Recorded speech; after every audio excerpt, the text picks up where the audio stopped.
rádio, em todo lugar, mas o plano não deu certo. Não, não. Tentaram nos calar, matando alguns irmãos, mas nada adiantou, surgiram mais cristãos, louvando como Paulo e Silas da prisão, movendo o grande céu, estremecer no chão, assumindo a missão. O plano do Senhor é o que prevaleceu. Há quase 2000 anos a igreja só cresceu. Jesus é a cabeça, nos ensina a trabalhar. A base é muito forte, nada pode abalar.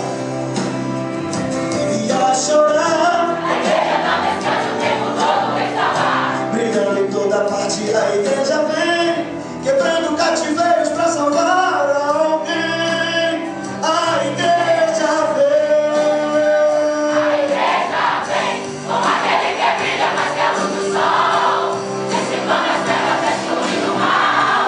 A sua face é o refletor de glória, o céu derrama a glória, porque a igreja vem, arrebentando com as pontas do inferno, com barulho de milagre, levantando um exército divino. É a igreja santa, a que perseguirá. Oh, oh, oh,